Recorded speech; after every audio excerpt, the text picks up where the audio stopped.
सून बोलू नको गे विचार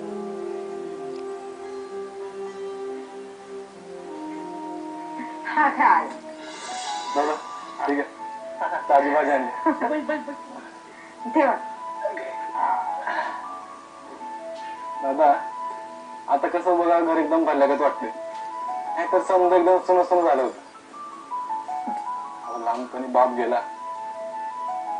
धसक्याने आई बी गेली म्हणलं आता पोरकच चालू आणि तुम्ही असंच खांद्यावर ठेवला आणि म्हणला चल कामाला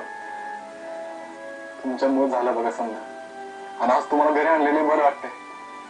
बर पांडू आता तू स्वयंपाकाला हात लावायचा नाही समजा स्वयंपाक मॅच करणार काय हो बरं वहिनी साहेब आई साहेब म्हणतो ना तर परत वहिनी साहेब आहे पांडुरंग तुझे उपकार कसे फेडावे तेच कळत नाही अरे रक्ताच्या नात्यांना जी किंमत कळली नाही ती तुला कळली दादा अहो तुम्ही उपकार भाषा कशा पाय करताय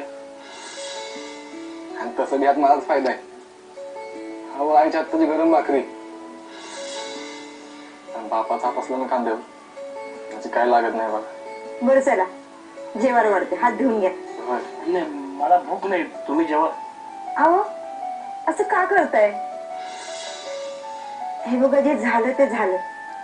त्याला कुणी काय करू शकत नाही बघा 2 घास खाऊन घ्या ना वडिलोपार्जित जमीन हातची गेली 2चा घास गेला राजारामांनी भावाचा विचार केला नाही अरे यात अंगा खांद्यावर खेळला तो आज आपल्या पायी या पांडुरंगाला किती त्रास होत असेल दादा मला कसला आलाय त्रास आणि आपल्या माणसाला त्रास होत असतोय असं काय बी नाही आणि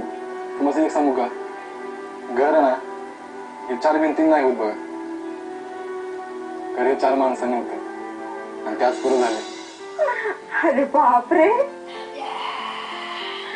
लई मोठे मोठे शब्द वापरायला लागलेस रा काय म्हणला 4 माणसं अहो पण आपण तर 3च आहे मग हा 4था माणूस कोण आहे आणि कवा येणार आहे हा दादा मला जरा काम आहे मी आलोच लगेच अरे थांब की जेवायचं नाही का होय बर दादा मी काय म्हणतोय नाही नाही विषय बदलू नको काय विचारते आई सांग वाढ जेवायला आणि पल असला विषय नको ऐकलं सांगणार नाही तो